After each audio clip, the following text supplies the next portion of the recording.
Selamat datang di channel Rosa Keren. Hari ini kita akan belajar membuat jembot. Apa sih jembot? Jembot adalah papan interaktif digital. Jembot adalah aplikasi yang dipunyai oleh Google. Nah, setelah kita tahu jembot itu apa, kita akan mulai cara membuatnya, kemudian cara share link jembot ke siswa-siswa kita, kemudian cara download hasil jembot. Nah, ini adalah contoh jembot yang sudah kami buat bersama-sama. Baik, untuk mempersingkat waktu, mari kita membuka Gmail kita. Jadi Bapak Ibu, jembot ini bisa dioperasikan di handphone atau tablet, atau bagi yang menggunakan laptop atau komputer juga bisa. Saya akan tampilkan bagaimana kalau kita membuat jembot dengan komputer, ya. Baik, Bapak Ibu buka dulu Gmail-nya. Setelah Bapak Ibu buka Gmail, kita ke aplikasi Google aplikasi *9 yang ada di sini. Nah, kita lihat ke bawah. Tadinya jembot ini hanya untuk G Suite, tetapi sekarang ini sudah merupakan aplikasi di Google biasa. Nah, kita lihat ini jembotnya, kita klik. Setelah kita klik, yang keluar di sini adalah jembot-jembot yang sudah saya buat. Jika Bapak Ibu belum pernah membuat jembot itu, maka di sini kosong. Nah, sebagai guru, kita akan membuat jembot sendiri. Maka di bawah ini ada tanda tambah. Bapak Ibu bisa klik. Setelah diklik tanda tambah, maka akan muncul di sini adalah judulnya. Kita klik judulnya. Oke. Setelah diklik, maka akan muncul tulisan masukkan nama baru. Maksudnya Bapak Ibu silahkan beri judul masing-masing jembot yang Bapak Ibu buat. Misalnya tentang IPS atau latihan jembot.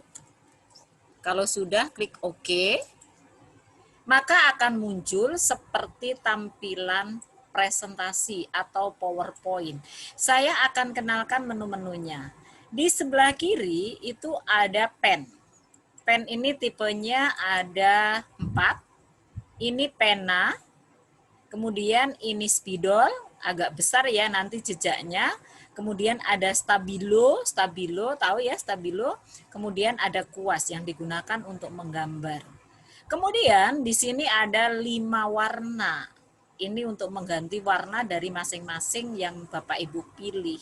Contoh, saya mau pakai pen. Misalnya saya bikin angka 3 di sini. Ya. Kalau angka 3 ini mau warna biru, berarti pilih warna biru. Misalnya ini kita jembot untuk belajar matematika. Jadi kita menulis hitung-hitungan di sana. Baik, kemudian di bawah adalah menu penghapus. Ini bisa digunakan untuk menghapus. Ini saya hapus. Di bawahnya adalah sticky note. Sticky note ini untuk menulis dengan latar belakang warna ya, 1, 2, 3, 4, 5. Ada 5 warna. Misal, saya ingin yang backgroundnya warna hijau, kemudian saya tulis hello. Setelah itu saya simpan. Nah, kalau sudah nggak terpakai maka klik batal. Maka tulisan hello akan tampil di sini. tulisan hello ini bisa diperbesar, diperkecil, ya. Kemudian tulisan hello ini juga bisa diedit kalaupun salah, yaitu pakai titik 3 yang ada di sini, kemudian diklik edit. Nah, misalnya ini saya hapus. Halo, saya mau ganti warnanya pink misalnya. Oke, saya ganti hi. Kalau udah simpan. Nah, setelah itu menu ini juga bisa titik 3 ini untuk menggandakan. Jadi untuk membuat duplikat. Nih. Setelah itu kalau ini sudah tidak terpakai, 3 titik menu ini juga bisa dipakai untuk menghapus. Atau kalau Bapak Ibu membuat 2 terus mau diurutkan, boleh pilih menu urutkan ini, ya. Kita hapus yang satu. Oke, hilang. Kemudian ke bawah ini adalah menu untuk mengambil gambar. Jadi Bapak Ibu kalau soalnya mau berupa gambar atau anak-anak disuruh mengupload gambar, Bapak Ibu nanti pakainya menu gambar. Contoh, saya sebagai guru membuat soal berupa gambar, ya. Gambar ini bisa diambil dari komputer atau eksternal, maka pilihnya dari perangkat, kita klik, kita lihat gambarnya di mana ya. Nah, misalnya saya ambil gambar dari D, saya ada contoh soal hasil karya,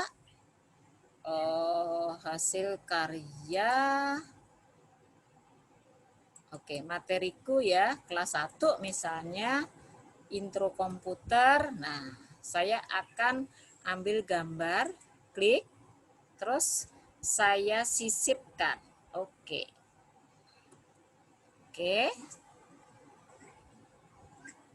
Maka akan keluar gambar. Ini gambar yang dari komputer, ya. Ini gambarnya. Ini kalau ambil gambar. Anak-anak nanti misalnya nih gambar. Coba anak-anak ini nama gambar ini apa? Maka nanti anak-anak boleh nulis pakai sticky note seperti ini. Baik, itu ambil gambar dari komputer. Sekarang ambil gambar dari Google.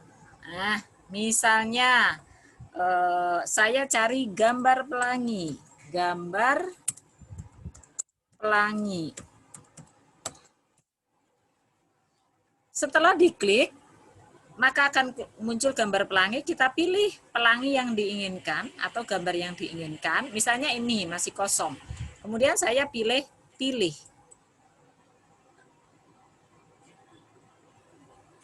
Ini agak lama ya internetnya kebetulan. Oke, ini contoh. Jadi kalau gambarnya pelangi, anak-anak disuruh mewarnain, ini bisa. Ini contoh. Kemudian ambil gambar dari Google Drive. Jadi kalau Bapak Ibu sudah punya gambar dari Google Drive berupa soal-soal, Bapak Ibu bisa ambil dari sini. Atau Bapak Ibu bisa ambil dari Google Foto, ya. Caranya sama, dicari alamatnya di mana. Kira-kira sampai sini cara ambil gambarnya, ya. Kemudian yang di bawah ini adalah untuk menggambar bentuk-bentuk. Contoh, saya pilih gambar kotak. Misalnya gambar kotak, diklik. Gambar kotak ini dalamnya bisa diwarnain, yaitu bisa menggunakan kaleng cat tumpah. Saya klik, maka jadi warna biru. Kemudian di bawah ini untuk gambar bentuk lain, Bapak Ibu nanti tinggal pilih ya.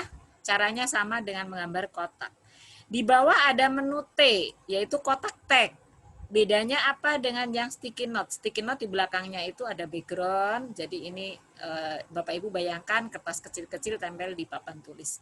Kemudian ini ada menu T, T untuk menulis text box ya. Text box. Misalnya halo. Nah, ini kalau ini teks resmi ya. Seperti itu. Kemudian di bawah, oh ya, tag ini bisa diblok, jadi bisa diwarnain juga. Diblok. Ini untuk warnanya. Oh, warna biru. Ini untuk perataan tulisannya. Ini rata tengah.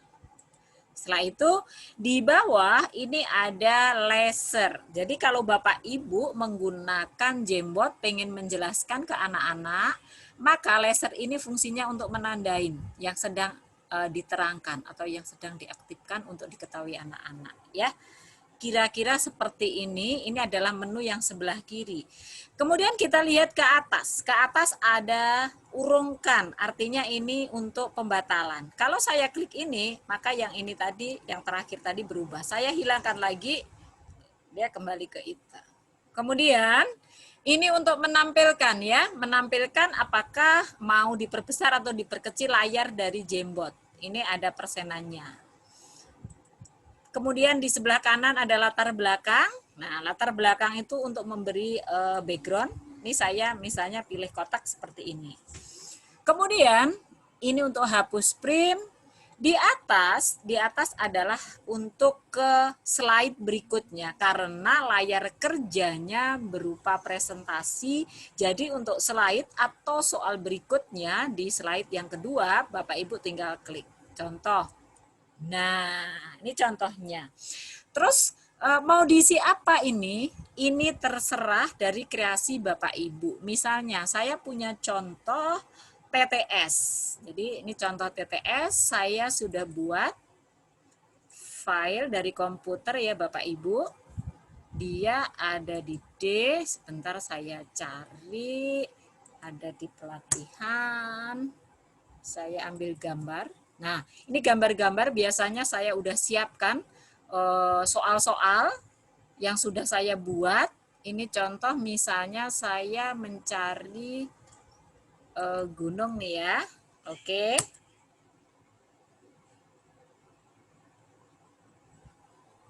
Ini misalnya TTS, crossword tentang gunung. Nah, ini kita bisa besarkan. Oke. Kira-kira seperti ini cara membuatnya.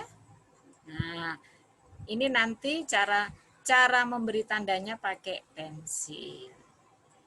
Untuk ngisi slide ini sebetulnya tergantung kreasi Bapak Ibu. Kemudian yang ketiga, bagaimana cara share ke siswa?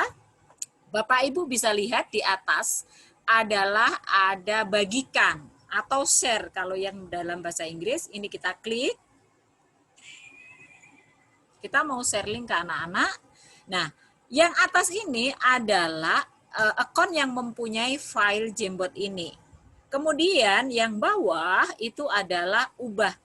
Siapapun yang nanti terima link, Bapak Ibu bisa lihat, apakah dia hanya bisa melihat saja atau apakah dia menjadi editor, artinya bisa menjawab di papan itu. Kita pilih editor, kita buka settingannya. Setelah kita buka, nah kita copy link ini Bapak Ibu. Copy, kemudian selesai. Nah, setelah di copy selesai, maka link tadi itu yang kita sebar ke anak-anak. Mungkin lewat Google Classroom atau mungkin lewat WA. Atau ketika Bapak Ibu virtual meeting, Bapak Ibu bisa menggunakan kolom chatting untuk share link. Nah, setelah itu nanti anak-anak akan join. Jadi kita akan kolaborasi. Maka setelah kolaborasi akan didapatkan hasil. Kemudian bagaimana cara menutup diskusi ini atau papan digital ini? Bapak Ibu, kalau tadi anak-anak dibagikan menjadi editor, ini sampai kapanpun ketika anak-anak mau mengerjakan atau coret-coret atau menghapus bahkan, itu masih bisa. Maka supaya mereka selesai tidak bisa membuka lagi, hanya bisa melihat, Bapak Ibu klik bagikan lagi. Nah, kita rubah yang tadi jadi editor, kita ganti menjadi pengakses. Kenapa harus ditutup? Karena anak-anak yang punya izin editor, anak-anak bisa apapun di sana. Nah, supaya data yang sudah masuk tidak teracak-acak, tidak hilang, ini perlu mereka dijadikan akses lagi. kalau deadline mengisinya sudah selesai. Nah, sebagai arsip kita, hasil diskusi ini atau hasil pelatihan hari ini kita bisa download. Caranya Bapak Ibu lihat di klik sebelah kanan atas ada titik 3. Nah, ini menunya. Kita bisa ganti judulnya ini ya, judulnya bisa ganti. Kemudian simpan frame sebagai gambar. Hasilnya tadi mau disimpan sebagai gambar atau di-download sebagai PDF. Kalau saya biasanya pakai PDF untuk kita arsipkan ya. Jadi tinggal klik Bapak Ibu. Kira-kira seperti ini, diklik.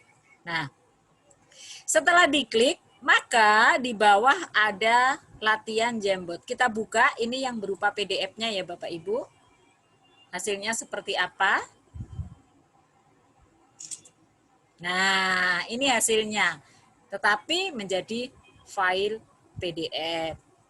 Kira-kira seperti itu Bapak Ibu untuk Jambot hari ini. Semoga tool ini bermanfaat bagi Bapak Ibu di masa pandemi ini. Semoga anak-anak yang diajak diskusi dengan Jambot lebih senang lagi. Sampai ketemu. Terima kasih. Tuhan memberkati.